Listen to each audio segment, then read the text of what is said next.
Good evening, sports fans. This is George with Custom Tied Flies and Guide Service. And this evening, boys and girls, we're going to be tying the one of Ed Shenk's patterns is a Shenk Black Sculpin. This is being a number 4. Excuse me. It's very similar to the Shenk's White Minnow. The body and the tail are essentially the same stuff, just different colors. And then it has a spun hair head on it, and the finished fly looks something like that. So I'm using a Mustad 79 580 number 4 hook, black Danville Flymaster thread in 210 and 140. Using black Marabou. And it is, it hangs off a half a shank length past the bend. The body, here I'm using black Senyo Lazer dub instead of what Ed used, ram's wool or sculpin wool. And I think it looks better with the Lazer dub. It's a little more shocking. And then, of course, black belly hair. That will get spun. So it's got 0.025 lead in the body. So I put my lead wire on a bobbin to make it easier to handle. You start your wraps back by the point.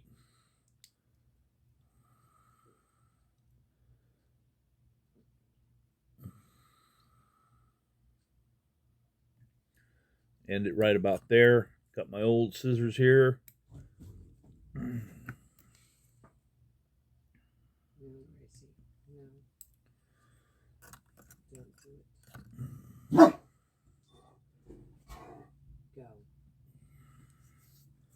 That is my Dane acting up. I'm going to get this. Just take some open spirals, get a couple of stoppers in position. Got a black Marabou, and just pull it through your fingers. See how those tips are kind of square? You want them to hang off the back of the hook about that far, about half the shank length. So you grab it back here, move your fingers up to get to a good place to trim this off.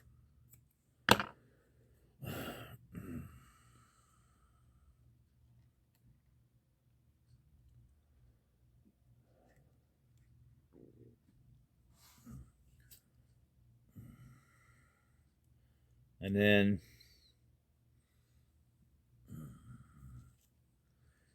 you want to get a little more body in there, you can use another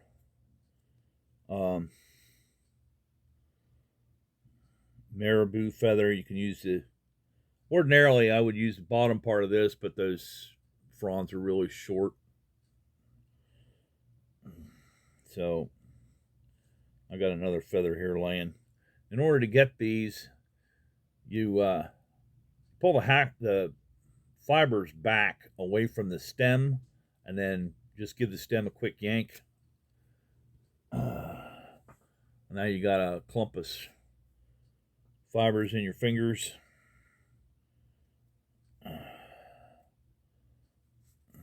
Just like that. Move those forward. Even them up again with your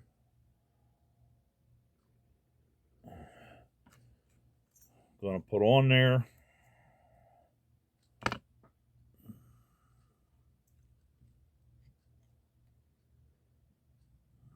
It's okay if they ended up being a little bit long. You can use your fingernails and pull off the long ones, but oh, those look pretty good.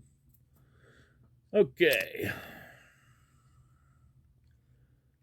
one of the reasons why I do these flies in pieces is because it aids in keeping uniformity.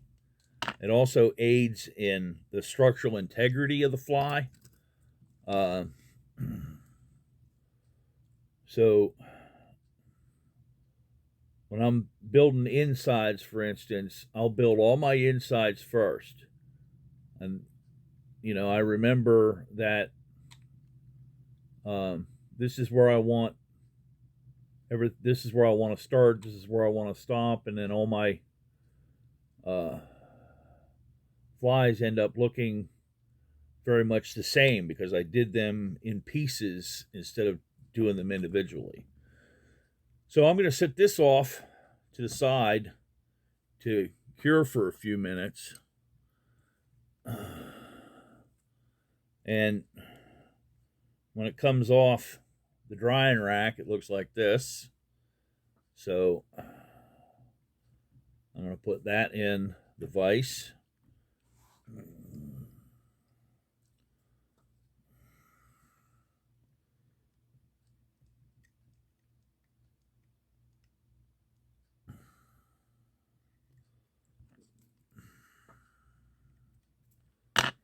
All right, now I'm going to make a dubbing loop. I'm going to make a really long, a really big dubbing loop. I got my Loon low tack dubbing wax. I tried using soft beeswax on this, and it didn't work out real well. I got a lot of goops on there. I don't want a lot of goops on there. Okay. I'm going to fold that over.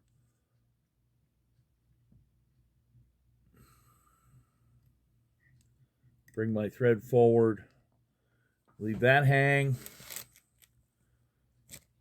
And I got my black Senyo laser dub.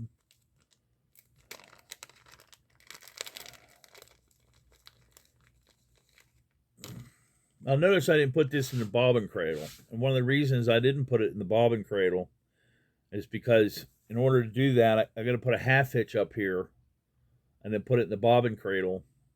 And then if I run short, then I got to take it out of the bobbin cradle and go back. Or if I have a mistake and I need to unwrap this, there's a half hitch on it, so I can't. So on this fly, I don't use the bobbin cradle.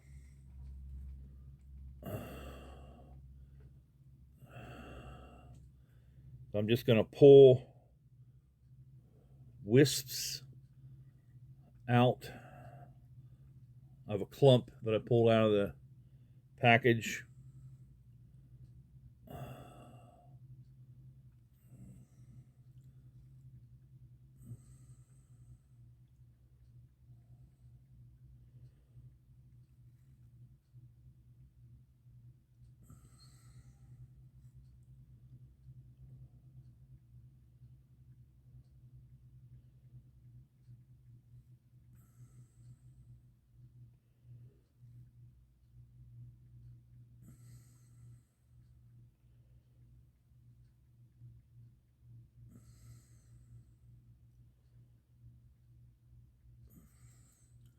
Then I'm going to take my bobbin twister. I use a crank twister.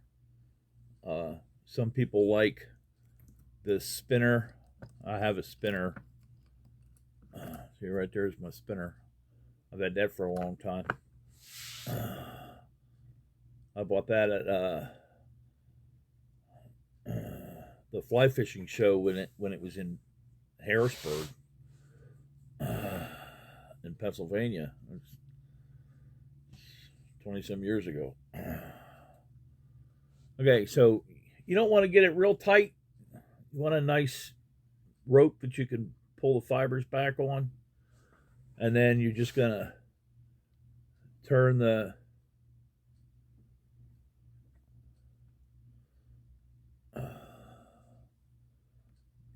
just keep stroking the fibers back and turn that dubbing loop onto the shank.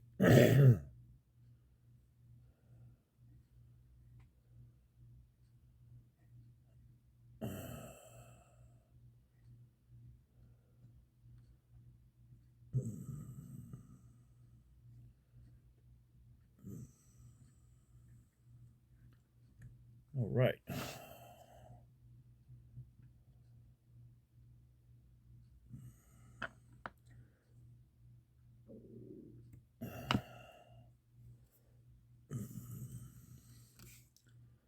And I want to check and see. Yeah, I'm probably going to reuse that. Check and see where I'm at as far as how the body looks before I may have to add some here in the front yet.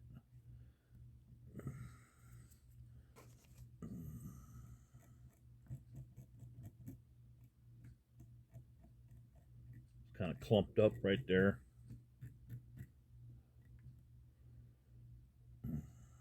Well, doesn't look like I'm going to have to.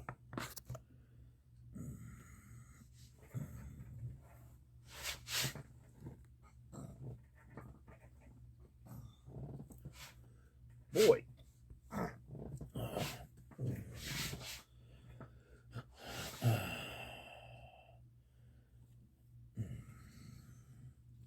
I'm just going to make a little dubbing loop right here in the front. I'm not going to bother with any wax or anything. I'm just going to put some spit on there.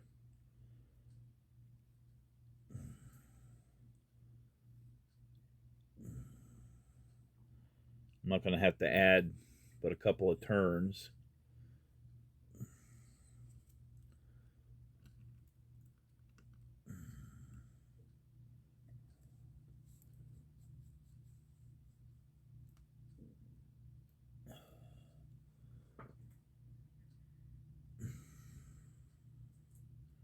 So I just wanted some stacked up right here at the front, because when I brush it out, I'm going to trim it down. There we go.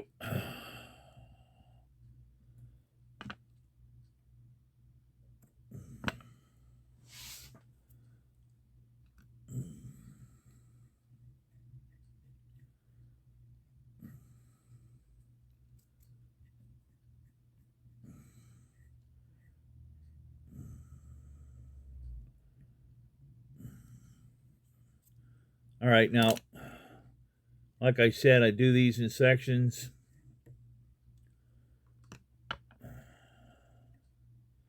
I don't want to get too rambunctious with this, but I like to keep the thread out of the way so I can trim it the way I want it. And I don't have to worry about cutting the thread off. So I just get the thread out of the way and I can put it back on. But at least this way it's secure, and I took the thread off instead of doing it by accident. So I'm going to pull these up. I want to trim this off flat, just like I did with that white minnow. Pull these up, trim that off flat, and then here, trying to hump the body a little bit.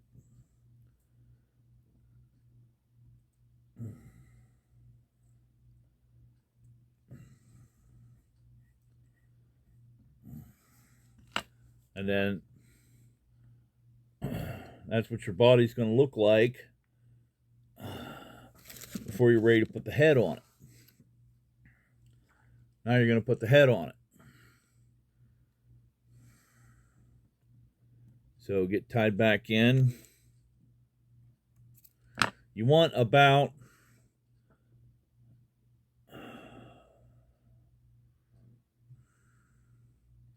I'm not sure. Let me get my little ruler out. I'm eyeballing here, but say that's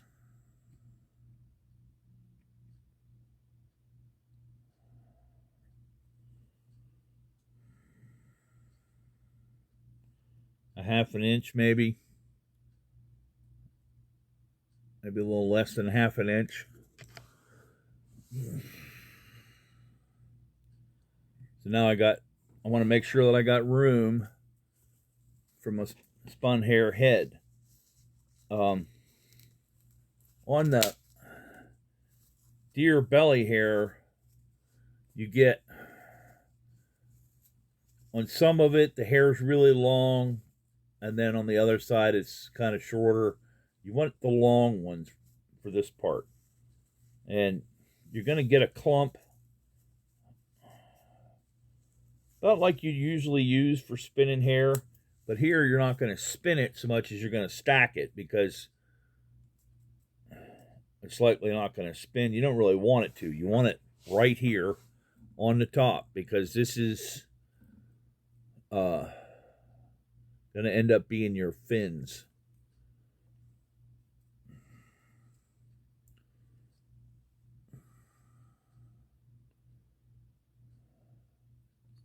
Let's take a couple of security turns. Spread it out a little bit if you have to. Then go ahead and give it a pull. Flip it over. Now you're going to want a little less and not as long. So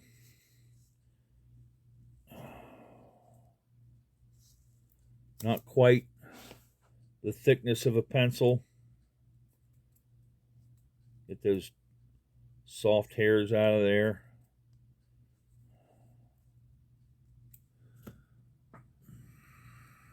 You're going to end up trimming most of this off. You don't really have to worry about it too much. You do want it to kind of float around the body a little bit before you reef it down.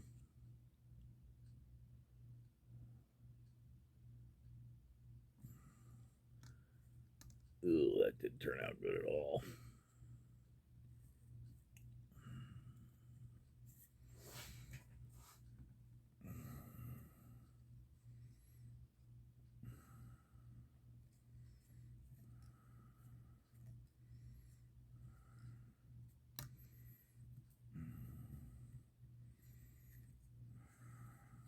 There we go. Now you can start working on your spun hair head.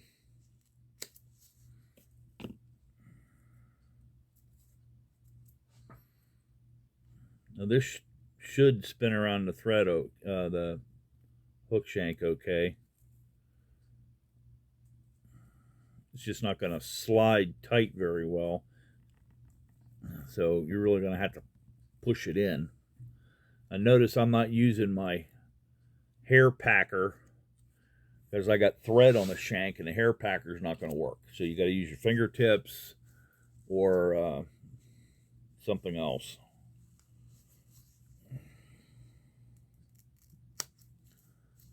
Some people would use the inside of a ballpoint pen or something. I don't like to do that because you end up breaking the hairs.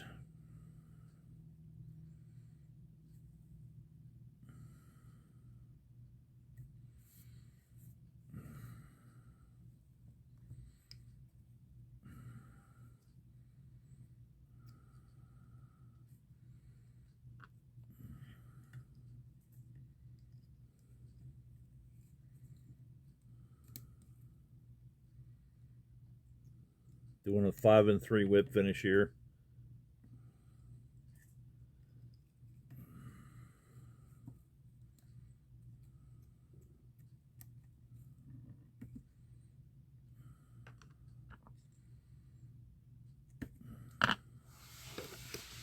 And I'm going to put a little drop of head cement on here. You can use Solares bone dry in here too if you want to. Now everybody goes crazy about the UV resin, and lacquer's been around for 500 years, and people come out with the Solares resin bag of chips. Okay, so then after you're done with this, you're going to put it over some steam.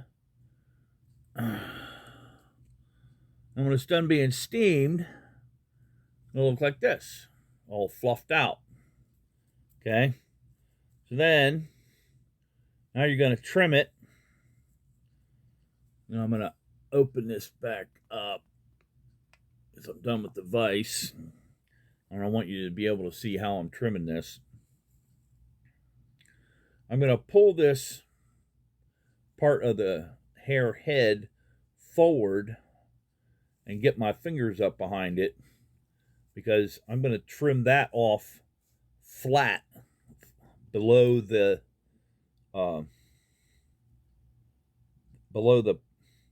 middle of the bend.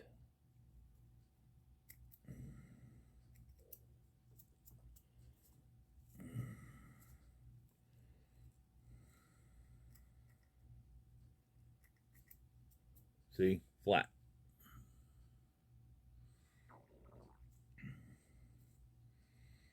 Okay. Now this, I want to trim up towards the angle of the hairs that are going back this way.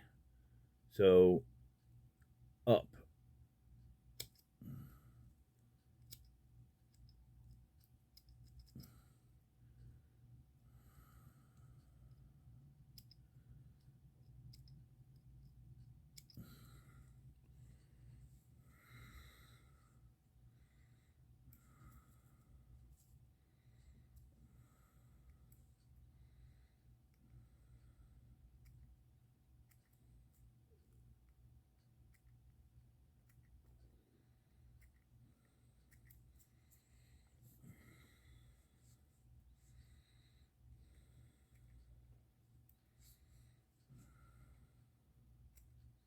You just kind of follow that contour.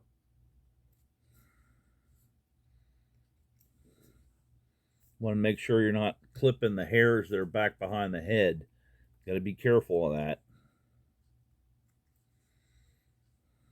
You're trying to keep the head. The head is not round. You got to try to keep the head kind of flat, because pulling on this is with the flat head is going to make it dive, and that's what you're going for.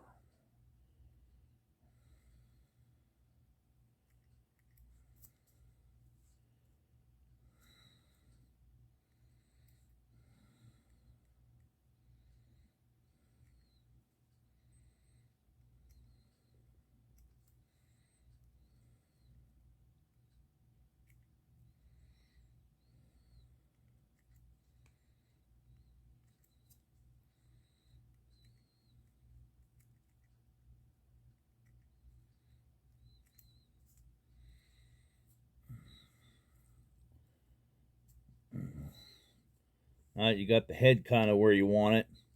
Pull these back up, and you're going to find about the middle, and then you're going to reach in with your scissors and give them a flat top.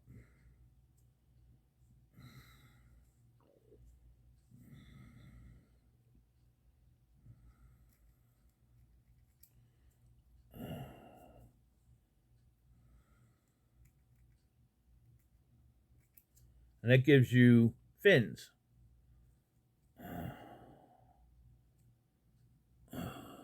See? Fins.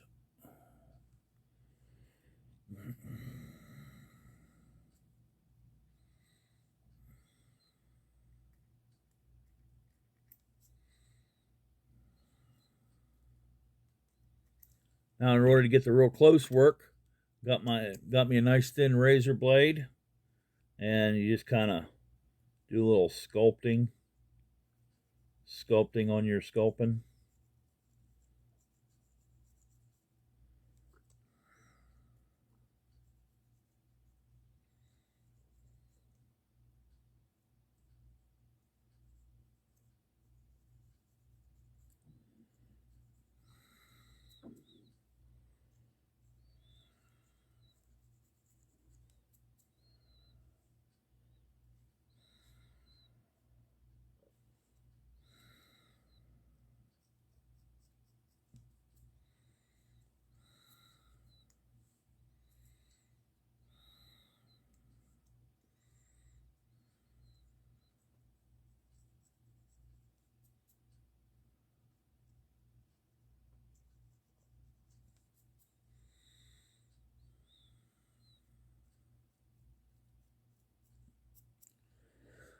Let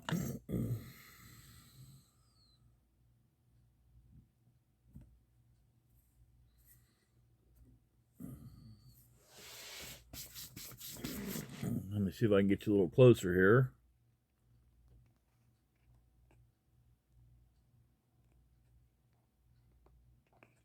There you go.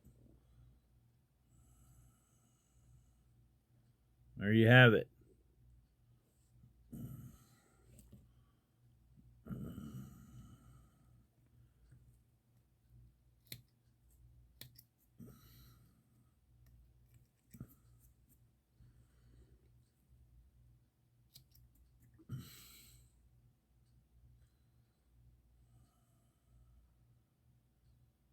Shenk's Black Sculpin. Excuse me. Thank you very much for taking the time to watch this. I hope it was helpful for you. Excuse me. If you like this, please like and subscribe. Excuse me. And you can find this and other stuff on the Custom Tied Virtual Fly Shop's Facebook page at Custom Tires 02. That's CUSTOMTYER 02. You can also find all this great information on the Custom Tied Virtual Fly Shop website at www.custom-tied.com. CUSTOM-TIED.com. Have a splash. Don't forget the dash. And if you do go to the website, on the homepage, go all the way down to the bottom and leave me a comment. Just let me know what you think of the website. Maybe you like stuff you saw on there, or maybe you like these tutorials. And it'd be great to hear some feedback from you. So, I guess that's everything. Happy tying.